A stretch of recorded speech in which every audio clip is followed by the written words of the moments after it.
Good morning students. आज हम सबसे पहले पढ़ेंगे टरबाइन टाइप्स के बारे में। ये जो टरबाइन के दो टाइप्स हम पढ़ रहे हैं, इम्पल्स और रिएक्शन टरबाइन, हमने इनको इस बेसिस पे डिफ्रेंशिएट किया है कि जो वाटर है वो बेंस में किस तरह से जाके टकरा रहा है। चलिए तो हम डिफरेंस देखते हैं इन दोनों के बीच का। इम्पल्स टरबाइन में पहला पॉइंट है, इम्पल्स टरबाइन में जो हाइड्रोलिक एनर्जी रहती है वाटर को, हम उसको टोटली काइनेटिक एनर्जी में कन्वर्ट कर देते हैं बाया नोजल। जबकि रिएक्शन टरबाइन में वाटर की टोटल जो एनर्जी होती है, हाइड्रोलिक एनर्जी होती है, हम उसे प्रेशर एनर्जी और काइनेटिक एनर्जी में कन्वर्ट करते हैं। इम्पल्स टरबाइन कम मेंटेनेंस लगती है इम्पल्स टरबाइन में, रिएक्शन टरबाइन में ज़्यादा मेंटेनेंस की ज़रूरत पड़ती है। इम्पल्स टरबाइन में डिग्री ऑफ रिएक्शन 0 होता है, जबकि रिएक्शन टरबाइन में degree of reaction between 0 to 1 होता है। क्या होता है डिग्री ऑफ रिएक्शन, ये जब हम टरबाइन अलग अलग पढ़ेंगे तब देखेंगे। इम्पल्स टरबाइन में जो वाटर फ्लो की डायरेक्शन है वो आपके जो रनर है उसके सरकमफेरेंस के टेंजेंशियल डायरेक्शन में होता है, जबकि रिएक्शन टरबाइन में वाटर फ्लो रेडियल होता है और एक्सियल होता है। इम्पल्स टरबाइन की हाइड्रोलिक एफिशिएंसी ज़्यादा होती है, रिएक्शन टरबाइन की हाइड्रोलिक एफिशिएंसी रिलेटिवली लेस होती है। इम्पल्स टरबाइन का यूज हम तब करेंगे जब वाटर हमारे पास बहुत ज़्यादा हाइट में अवेलेबल है, तो हम इम्पल्स टरबाइन का यूज़ करेंगे। एवं रिएक्शन टरबाइन जब हमारे पास वाटर का जो लेवल है वो या तो मीडियम हाइट में है या तो लो हाइट में। इम्पल्स टरबाइन का बहुत ही अच्छा उदाहरण है पेल्टन व्हील टरबाइन, जो कि टेंजेंशियल फ्लो टरबाइन है, और रिएक्शन टरबाइन का उदाहरण है फ्रांसिस और कैपलॉन टरबाइन। फ्रांसिस हमारी रेडियल टरबाइन है, कैपलॉन हमारी एक्सियल टरबाइन है। इम्पल्स टरबाइन में जो वाटर का फ्लो कंट्रोल है वो नीडल बॉल्व्स के थ्रू किया जाता है, एवं रिएक्शन टरबाइन में जो वाटर के फ्लो का कंट्रोल है वो गाइड वेंस के थ्रू किया जाता है। इम्पल्स टरबाइन में ड्राफ्ट ट्यूब यूज नहीं होती, क्योंकि जो प्रेशर आपके टरबाइन में टकराने से पहले रहता है यानी एटमॉस्फेरिक प्रेशर, वही बाद में भी रहता है।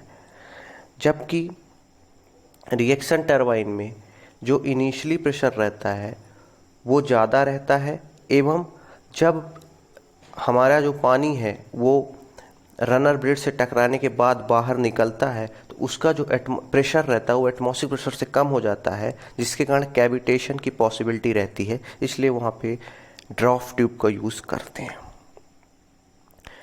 इम्पल्स टरबाइन में जो बकेट हैं वो एक या एक से अधिक लग सकती हैं, और जो आपके रिएक्शन टरबाइन में जो वाटर है वो एक साथ कई इंटायर ब्लेड्स में जाके टकराता है, जबकि इम्पल्स टरबाइन में हो सकता है एक या एक से अधिक में एक बार में वाटर टकरा रहा हो।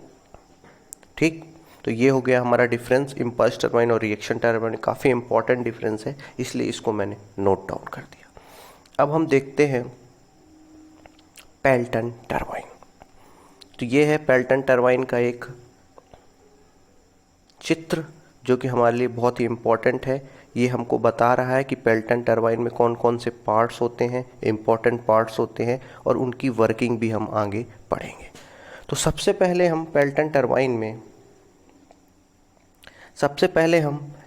टरबाइन में देखते हैं कि ये होता है, ये जो है ये है पेल्टन टरबाइन का पेन स्टॉक, यानी कि वाटर जो हमारा रिजर्वायर है वहाँ से टरबाइन तक सबसे पहले पेन स्टॉक के थ्रू आता है।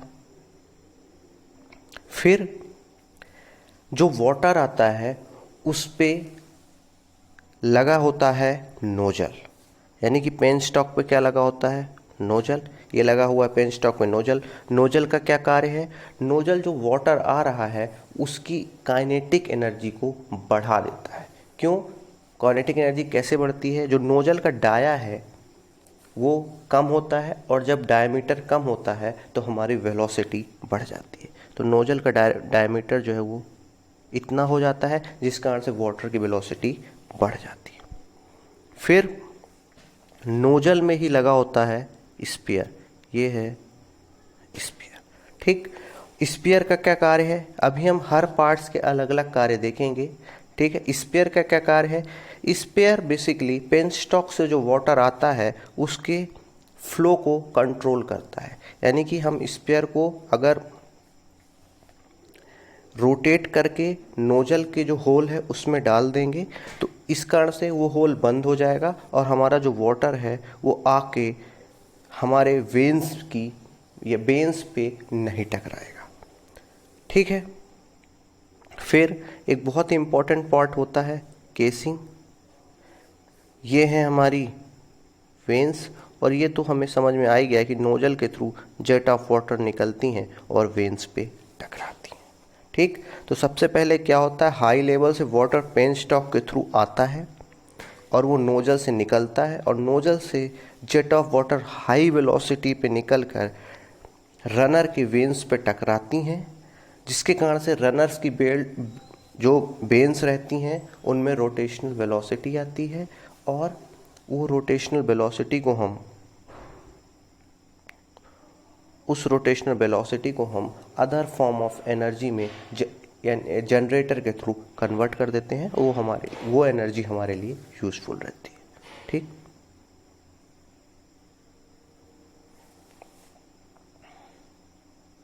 तो अब हम देखते हैं पेल्टन टरबाइन के अलग अलग पार्ट्स के कार्य। पेल्टन टरबाइन के बारे में हमने देख लिया कि पेल्टन टरबाइन एक इम्पल्स टरबाइन का उदाहरण है। इम्पल्स टरबाइन का उदाहरण है क्या मतलब है कि वो at the inlet of runner blades हमारे पास केवल वाटर की काइनेटिक एनर्जी अवेलेबल रहेगी। ठीक। दूसरा पॉइंट भी हमें पता है कि Pelton turbine high head turbine है, यानी जब हमारे पास वाटर हाई हेड पे अवेलेबल रहेगा तो हम पेल्टन टरबाइन का यूज करेंगे। तो सबसे पहले हम देखते हैं पेल्टन टरबाइन के पार्ट्स। नोजल, ये है हमारा पेल्टन टरबाइन का नोजल। ये है पेल्टन टरबाइन का नोजल, ये ऐसा बना हुआ है। हम देख रहे हैं नोजल में हमारा जो डाया है वो कम हो रहा है, जिसके कारण से वाटर की वेलोसिटी बढ़ जाती है और वो रनर की वेन्स पे जाके टकराता है। ठीक। अब ये हुआ हमारा स्पेयर। जैसा कि पहले ही मैंने बताया स्पेयर का क्या यूज है। Spear it control the amount of water striking the runner blades. ठीक है। जो रनर की ब्लेड्स रहती हैं उस पे कितना वाटर टकराएगा ये कौन कंट्रोल करता है? स्पेयर। कैसे कंट्रोल करता है? जब हम गवर्नर या बाय हैंड स्पेयर को इसके थ्रू रोटेट कर देते हैं तो स्पेयर आगे जाता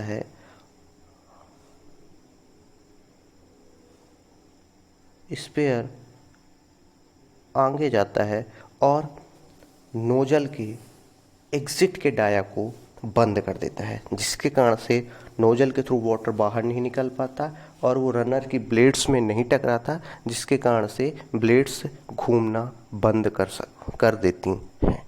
ठीक। तो क्या करता है स्पेयर एग्जिट ऑफ नोजल को बंद कर देता है। ठीक। फिर हम देखते हैं क्या होती है रनर और बकेट। तो रनर क्या है? Runner consist of a circular disc on periphery of which several buckets evenly shaped and fixed। ठीक है। तो रनर क्या है? रनर एक सर्कुलर मूविंग पार्ट है जिसकी पेरिफेरी में सर्कुलर डिस्क लगी होती हैं। ठीक।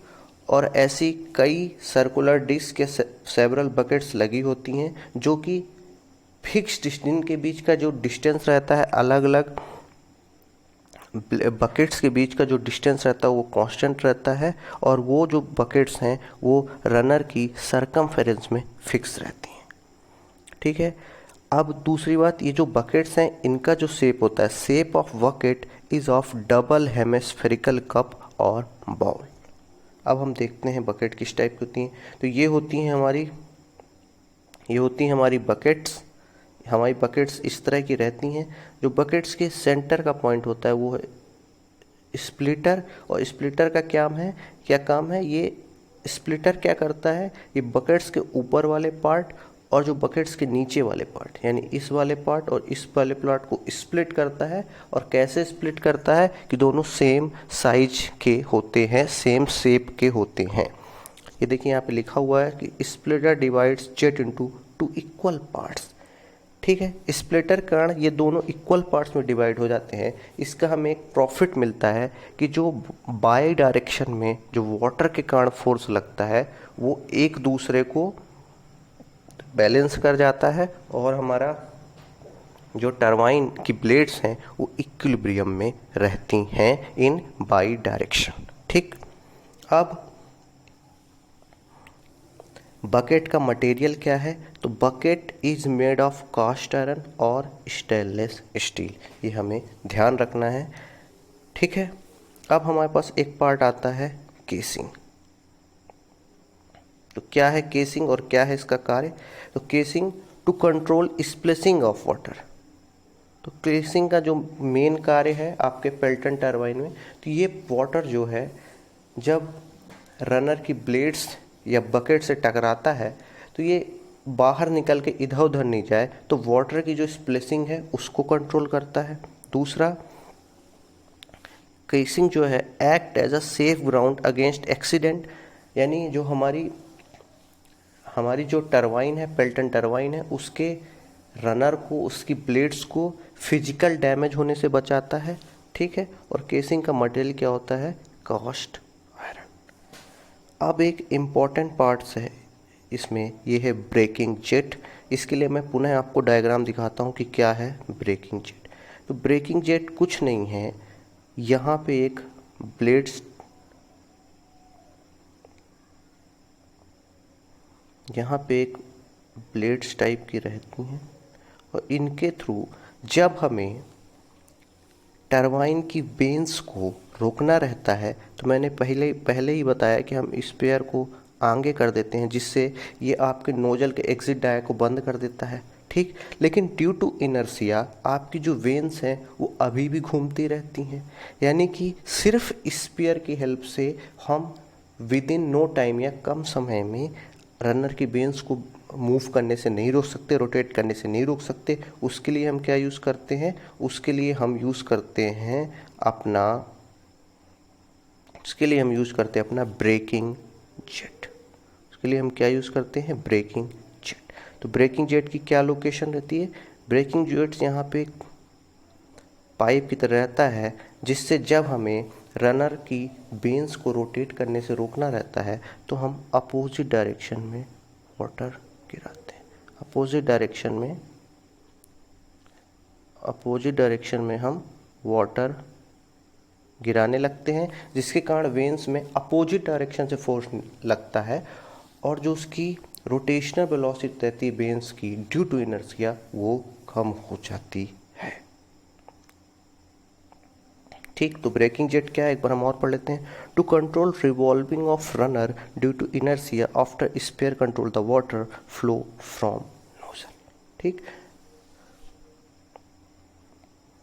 अब हम देखते हैं पेल्टन टरबाइन का वेलोसिटी डायग्राम। इससे पहले मैंने इससे जस्ट पहले जो लेक्चर लिया हुआ था उसमें मैंने एक बहुत ही इम्पॉर्टेंट वेलोसिटी डायग्राम बताया हुआ था, जिसमें से हमारे पास रनर की ब्लेड्स या वेन्स रहती हैं, उसमें एक एंड से वाटर एंट्री करता है एवं दूसरे एंड से निकल जाता है। हम उसमें फ्रिक्शन कोफिशिएंट भी लेते हैं।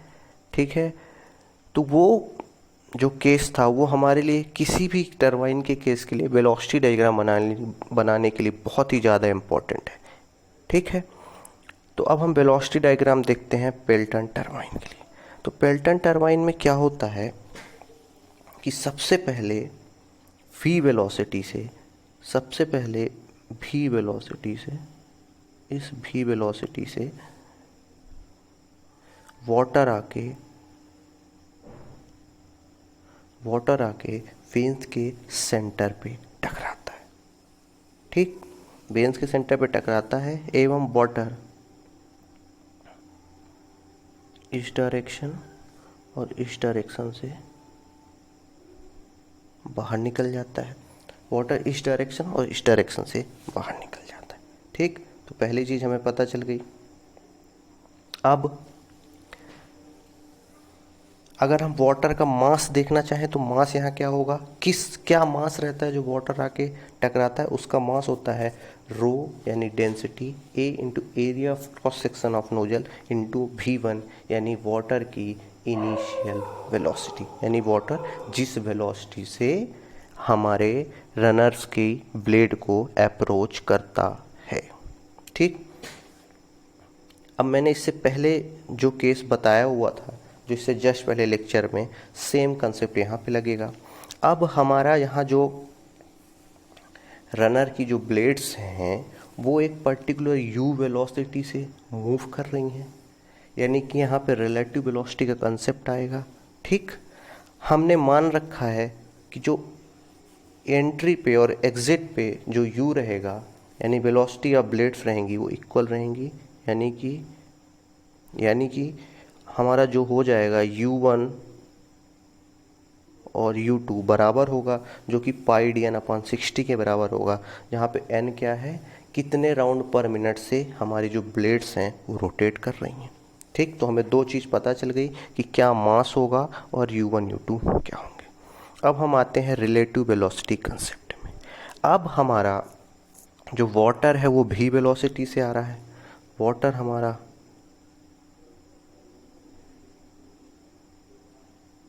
v वेलोसिटी से आ रहा है। ठीक, हमारी जो ब्लेड्स हैं वो खुद u वेलोसिटी से चल रही हैं, यानी कि जो रिलेटिव वेलोसिटी हो जाएगी, वो क्या हो जाएगी, v1 माइनस u1, जो कि कितना हो जाएगा, vr1। क्यों, रिलेटिव वेलोसिटी क्या होती है, जिस वेलोसिटी से कोई ऑब्जेक्ट आ रही है और वो जिस ऑब्जेक्ट पर टकरा रही है, अगर उसकी वेलोसिटी u हो जाएगी तो जो रिलेटिव वेलोसिटी हो जाएगी वो v माइनस u हो जाएगी। तो यहाँ पे हमारा जो वाटर है वो v1 वेलोसिटी से अप्रोच कर रहा है और जो हमारी ब्लेड्स हैं वो खुद u1 वेलोसिटी से जा रही हैं, यानी किस वेलोसिटी से वाटर टकराएगा, v1 माइनस u1, जिसको हम क्या भी लिख सकते हैं, v1 बराबर u1 प्लस vr1। ठीक, अब ये हमने देख लिया। अब हम अगर एग्जिट का वेलोसिटी ट्रायंगल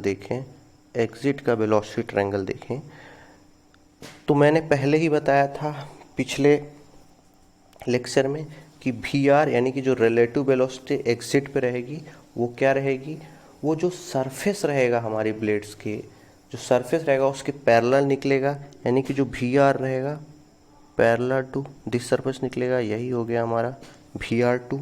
ठीक, और जो हमारा फाई हो जाएगा, वो vr2 का x एक्सिस से एंगल हो जाएगा, ये हो गया हमारा फाई। u2 एग्जिट पे हमारी जो ब्लेड्स हैं उसकी velocity, vw2 whirl velocity concept, vf2 flow velocity. और मैंने पहले ही बताया है vw2 vf2 क्या है, वो v2 के x डायरेक्शन में और y डायरेक्शन के कंपोनेंट होते हैं।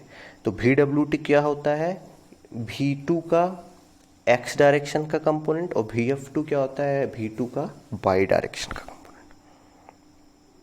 अब हमें पता है पावर क्या होता है, पावर होता है फोर्स इनटू वेलोसिटी। ठीक, और फोर्स हमने क्या निकाल रखा है, m mass into vw1 plus vw2, और ये कहाँ से आया है, ये आया है force equal to rate of change of momentum. तो p क्या हो जाएगी, पावर m यानी मास vw1 plus vw2 into u। ठीक है, यहाँ पे u कॉमन हो जाएगा, क्यों, क्योंकि u1 और u2 यहाँ हमने बराबर ले रखा है। अगर u1 और u2 बराबर नहीं होते तो पावर इक्वल टू होता m into vw1 u1 plus vw2 u2। ठीक, यहाँ u1 u2 बराबर हैं, इसलिए पावर क्या हो जाएगी, m into vw1 plus vw2 into u। अब अब हम यहाँ पे देखते हैं कि at the inlet in case of Pelton turbine ये होता है V1, ठीक है। तो V1 का x डायरेक्शन में जो कंपोनेंट हो जाएगा वो होता है VW1। लेकिन यहाँ जो V1 है वो खुद पहले से ही x डायरेक्शन में है, यानी कि V1 ही हो जाएगा VW1, ठीक। वो यहाँ पे मैंने लिख दिया है कि V1 is equal to VW1, ठीक। अब कोई भी चीज़ x एक्सिस पे है तो उसका बाई डायरेक्शन में कोई कंपोनेंट नहीं हो सकता, क्योंकि जस्ट 90 डिग्री एंगल पे किसी भी चीज़ का कोई कंपोनेंट नहीं होता। यानी कि V1 का जो बाई डायरेक्शन का कंपोनेंट होता वो VF1 होता, लेकिन क्यों? क्योंकि V1 खुद x डायरेक्शन में है तो उसका बाई डायरेक्शन में कोई कंपोनेंट नहीं हो सकता, यानी कि यहाँ पे VF1 0 हो जाएगा, ठीक। तो VW1 को हम अपन लिख सकते हैं, VW1 को अपन लिख सकते हैं V1। अब VW2 को ऊपर से, ये है VW2 को अपन लिख सकते हैं VR2 cos phi minus U2, ठीक। ये है हमारा VR2। तो VR2 cos फाई कितना हो जाएगा? ये हो जाएगा VR2 cos फाई, और इसमें ये हो जाएगा हमारा VR2 cos फाई, ये पूरा हो जाएगा VR2 cos फाई, और इसमें हम U2 निकाल देंगे तो हमारे पास क्या आ जाएगा? VW2, यानी हम VW2 की जगह क्या लिख सकते हैं? VR2 cos phi minus U2, ठीक। VR2 cos phi minus U2, ठीक। और बाहर तो U से मल्टीप्लिकेशन हो ही जाएगा।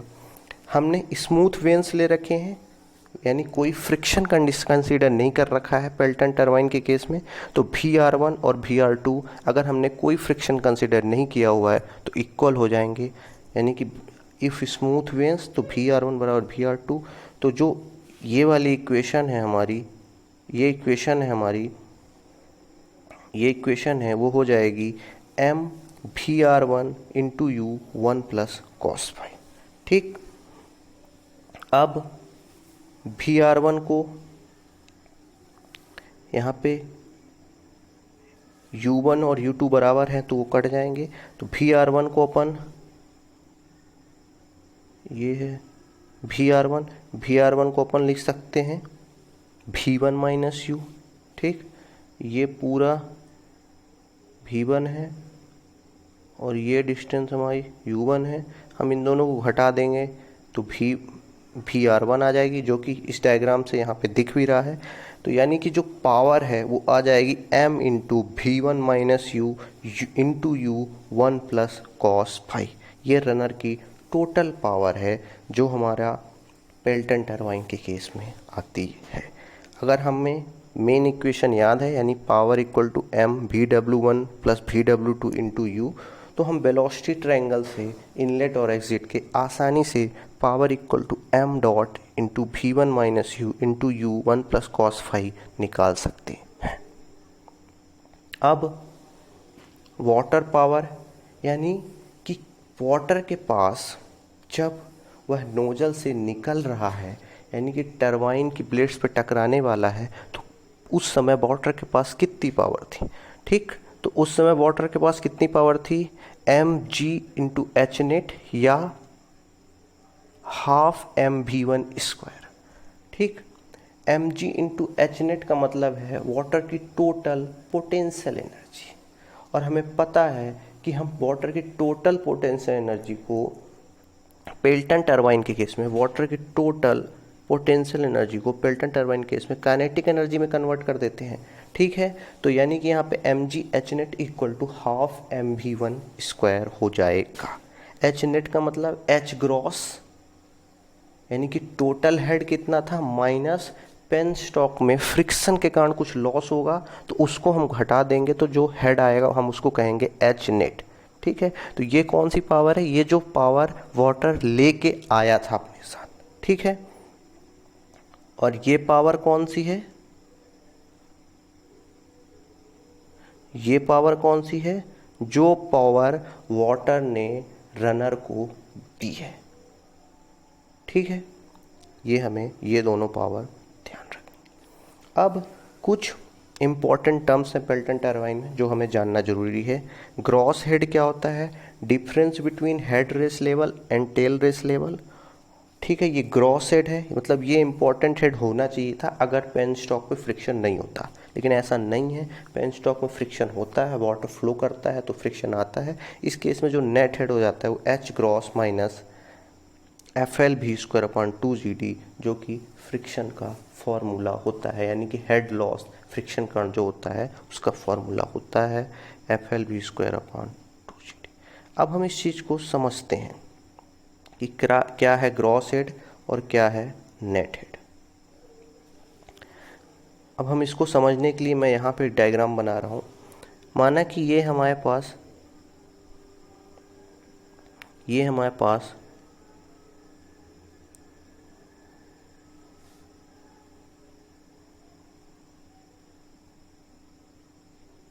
ये हमारे पास हेड रेस लेवल है, यानी इस हाइट तक हमारे पास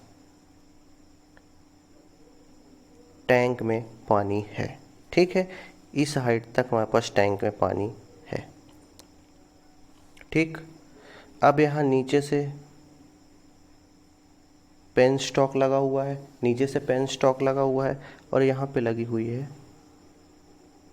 टरबाइन।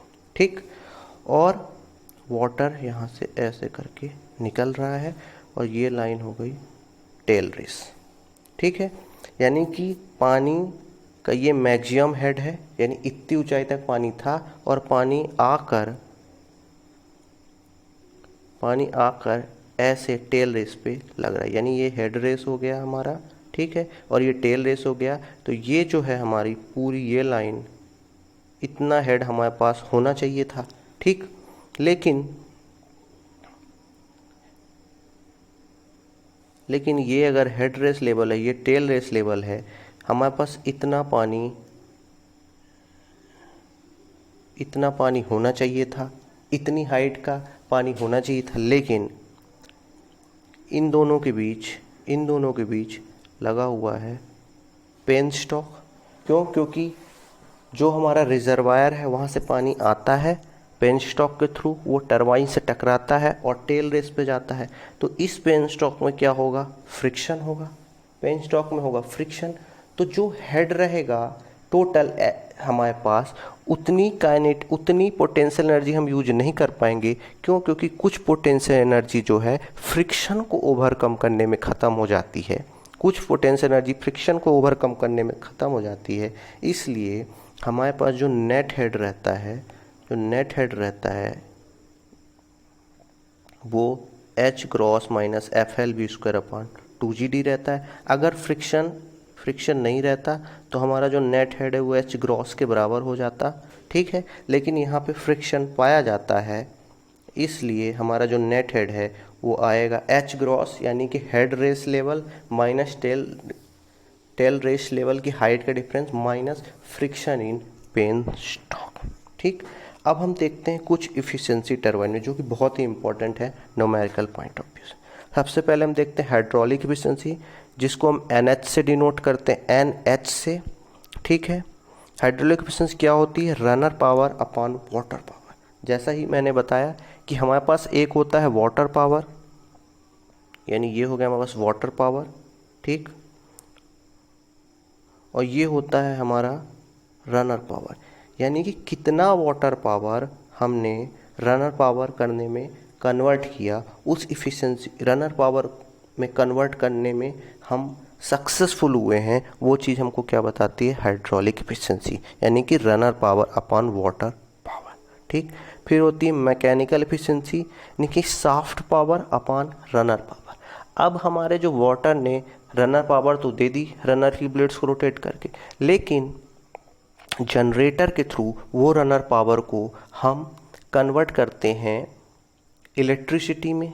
ठीक है, यानी मैकेनिकल फॉर्म ऑफ एनर्जी को हम इलेक्ट्रिकल फॉर्म ऑफ एनर्जी में कन्वर्ट करते हैं, उसमें फिर लॉसेस होते हैं। यानी कि मैकेनिकल एफिशिएंसी क्या होता है कि कितने पार्ट ऑफ रनर पावर को हमने सॉफ्ट को मूव करके अदर फॉर्म ऑफ एनर्जी में कन्वर्ट किया है।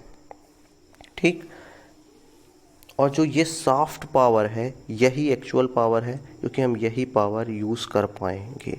तो ये जो सॉफ्ट पावर है यही एक्चुअल पावर है। तो यानी कि ओवरऑल एफिशिएंसी क्या हो गई, NO सॉफ्ट पावर यानी final power upon initial water power. ठीक, कभी कभी इसको ध्यान से लिख लीजिएगा, ये मैं इस पर लिख नहीं पाया हूँ। हम ओवरऑल एफिशिएंसी को NH यानी कि hydraulic efficiency into NM mechanical efficiency into NV यानी वॉल्यूमेट्रिक एफिशिएंसी के फॉर्म में भी लिखते हैं अगर वॉल्यूमेट्रिक एफिशिएंसी दी हुई है। ठीक, वॉल्यूमेट्रिक एफिशिएंसी क्या होता है, वॉल्यूमेट्रिक एफिशिएंसी होता है कि नोजल से कितना पानी निकला। ठीक है, यानी वॉल्यूमेट्रिक एफिशिएंसी क्या होता है कि हमारी ब्लेड्स में कितना पानी टकराया नोजल से निकलने वाला अपान एक्चुअल में कितना पानी हमारे नोजल के थ्रू निकला।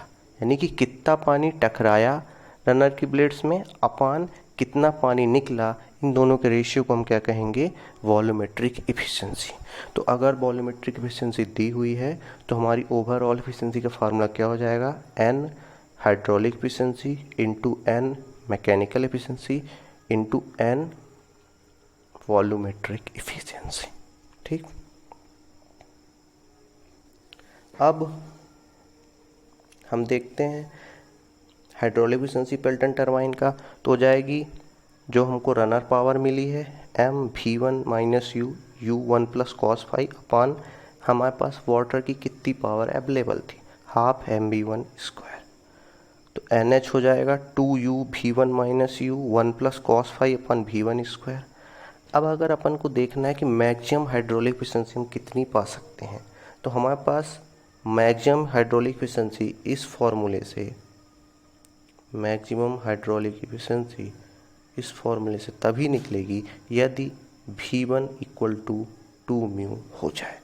तो हम इस इक्वेशन में v1 इक्वल टू 2 म्यू रखेंगे तो हमारे पास जो मैक्सिमम हाइड्रोलिक एफिशिएंसी का फॉर्मूला आएगा वो आएगा 1 प्लस कॉस फाइव बाई 2। और ये कब आएगा, जब v1 इक्वल टू 2u होगा। ये हमें याद रखना है कि यदि v1 इक्वल टू 2u हो जाएगा, यानी कि इनिशियल वेलोसिटी वाटर की अगर हमारे ब्लेड्स की वेलोसिटी के बराबर हो जाएगी, अगर ये इनिशियल वेलोसिटी वाटर की हमारे ब्लेड्स की वेलोसिटी का दोगुना हो जाएगा, तो जो है हम मैक्सिमम हाइड्रोलिक एफिशिएंसी पाएंगे और उसका फॉर्मूला हो जाएगा 1 प्लस कॉस फाइव बाई 2। ठीक है, तो हमें ये याद रखना है। और अगर ऐसा केस नहीं है तो ये तो इम्पोर्टेंट फॉर्मूला है ही न्यूमेरिकल पॉइंट ऑफ व्यू से। अब हम इस पे देखते हैं coefficient of velocity for nozzle. ठीक, coefficient of velocity for nozzle. तो coefficient of velocity for nozzle का जो फार्मूला होता है वो होता है v1 upon under root 2gh net. ठीक, ये है कोफिशिएंट ऑफ वेलोसिटी का, और ये इसलिए लाया जाता है क्योंकि कुछ वेलोसिटी हमारी जो है वो डिक्रीज हो जाती है नोजल में, इसलिए हम लाते हैं कोफिशिएंट ऑफ वेलोसिटी। तो कोफिशिएंट वेलोसिटी क्या होता है नोजल का, v1 upon under root 2gh net. ये इम्पॉर्टेंट है। फिर आता है स्पीड रेशियो जो कि होता है u यानी velocity of runner blades upon under root 2gh net. इसको हम फाई से डिनोट करेंगे और इसको हम cv से डिनोट करेंगे। फिर आता है जेट रेशियो जो कि होता है d अपॉन d। ठीक, यहाँ पे d क्या है, वो है मीन डायामीटर ऑफ रनर यानी रनर का dia upon small d, jet ratio. ठीक, तो d mean diameter of runner और d जो है स्मॉल d है वो जेट का डाया, यानी कि हमारा जो नोजल है उसका एग्जिट का नोजल का डायमीटर। एम की जो वैल्यू है वो 12 के बराबर या उससे ज़्यादा होगी। ये सब बहुत इंपॉर्टेंट है, ये हमें याद रहना चाहिए। फिर विड्थ ऑफ बकेट यानी वेन्स की जो विड्थ है वो कितनी होती है, वो 5 टाइम्स नोजल का एग्जिट डाया होता है 5D। डेप्थ ऑफ बकेट जो होती है 1.2D होता है। डी क्या है यहाँ पे, नोजल का एग्जिट डाया। और जो नंबर ऑफ बकेट होती हैं वो होते हैं 15 प्लस 0.5 M। और M क्या है वो हमने देख रखा है, जेट रेशियो होता है कैपिटल D यानी mean diameter of runner upon diameter of jet.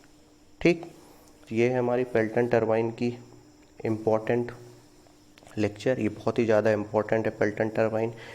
इससे काफ़ी न्यूमेरिकल आते हैं, कभी कभी 10 मार्क्स से डायरेक्ट क्वेश्चन आ जाते हैं कि define Pelton turbine, right it's part, its application, etcetera etcetera. तो हम अगले लेक्चर में देखेंगे फ्रांसिस और कैपलान टरबाइन। ठीक है, तो आप लोग थोड़ा सा फ्रांसिस और कैपलान टरबाइन के लिए पढ़ लीजिएगा। हम अगले लेक्चर में उसको देखते हैं। धन्यवाद।